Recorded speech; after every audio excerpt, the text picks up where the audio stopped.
ആലപ്പുഴയിൽ popular front റാലിയെ തുടർന്ന് കൊലവിളി മുദ്രാവാക്യത്തിൽ നടപടി സ്വീകരിക്കാൻ മടിക്കുന്ന സംസ്ഥാന സർക്കാരിനെതിരെ രൂക്ഷ വിമർശനമുയരുന്നു. അപകടകരമായ ഇത്തരം പ്രവണതകൾക്കെതിരെ മുന്നറിയിപ്പ് നൽകിയതിന് ഒരു മുൻ എംഎൽഎയെ പിടിച്ച് ലോക്കപ്പിലിടാൻ ശ്രമിക്കുന്ന ഇടത് വലത് നീക്കം അപകടകരമെന്ന് KCBC മുൻ deputy secretary father Varghese Vallikkattu. അറേബ്യയുടെ മണ്ണിൽ നിന്ന് മുസ്ലിം അല്ലാത്ത യഹൂദരെയും ക്രിസ്ത്യാനികളെയും പുറത്താക്കുമെന്ന 7-ാം നൂറ്റാണ്ടിലെ പ്രവാചക ശബ്ദത്തിന്റെ പ്രതിധ്വനിയാണ് മുദ്രാവാക്യങ്ങളിൽ മുഴങ്ങുന്നതെന്നും ഫാദർ വർഗീസ് വള്ളിക്കാട്ട്. ആലപ്പുഴയിൽ നടന്ന പോപ്പുലർ ഫ്രണ്ട് സമ്മേളനത്തിനിടെ മതസ്പർദ്ധയുണ്ടാക്കുന്ന തീവ്രമായ മുദ്രാവാക്യം വിളിക്കുന്ന കൊച്ചുകുട്ടിയും അത് ഏറ്റുചൊല്ലുന്ന പ്രവർത്തകരും അപകടകരമായ കേരളത്തിന്റെ നേർചിത്രമാണെന്നാണ് വിമർശനമുയരുന്നത്.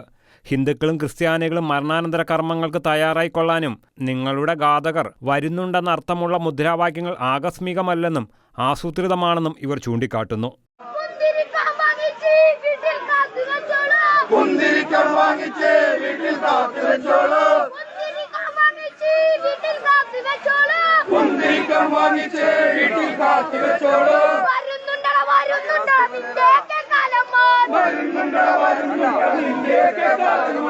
ഇത്തരം അപകടകരമായ വെല്ലുവിളികൾ ഉയർത്തിയിട്ടും ഇടതു വലത് മുന്നണികളും സംസ്ഥാന സർക്കാരും ഗൗരവമായ നടപടി സ്വീകരിക്കാത്തത് ആശങ്കയുയർത്തുന്നുവെന്നാണ് ആരോപണമുയരുന്നത്. അതേസമയം സംസ്ഥാനത്ത് ഇത്തരം അപകടകരമായ പ്രവർത്തനങ്ങൾ ചൂണ്ടിക്കാണിച്ചതിന് മുൻ MLA PC ജോർജിനെ കേസിൽ കുടുക്കാൻ സർക്കാർ കാണിക്കുന്ന അമിത താൽപര്യം അപായ സൂചനയാണെന്നും ഇവർ ചൂണ്ടിക്കാട്ടുന്നു. ഇത്തരം ബാല്യങ്ങളെ വളർത്തിയെടുക്കുന്നതിനുള്ള ഒരു ബദൽ വിദ്യാഭ്യാസ സമ്പ്രദായത്തിനെതിരായ ആരോപണങ്ങളെക്കുറിച്ച് ഉത്തരവാദിത്തപ്പെട്ടവർ പരിശോധിക്കണമെന്ന് KCBC മുൻ deputy secretary father Varghese Vallikkattu വ്യക്തമാക്കി.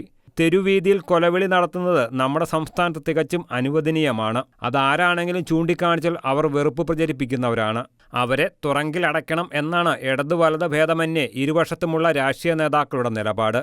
ഇതെന്ത് ബനാന റിപ്പബ്ലിക്കാണ് എന്ന് ചോദിക്കാൻ ഒരു ഗബ്രിയൽ ഗാർസിയ മാർക്കസ് ഇന്ന് ജീവിച്ചിരിപ്പില്ലല്ലോ എന്നും കുറിപ്പിൽ ചൂണ്ടിക്കാട്ടുന്നു. അറേബ്യയുടെ മണ്ണിൽ നിന്ന് മുസ്ലിം അല്ലാത്ത യഹൂദരെയും ക്രിസ്ത്യാനികളെയും പുറത്താക്കും എന്ന 7-ാം നൂറ്റാണ്ടിലെ പ്രവാചക ശബ്ദത്തിന്റെ പ്രതിധ്വനിയാണ് മുദ്രാവാക്യങ്ങൾ മുഴങ്ങിക്കേൾക്കുന്നത്.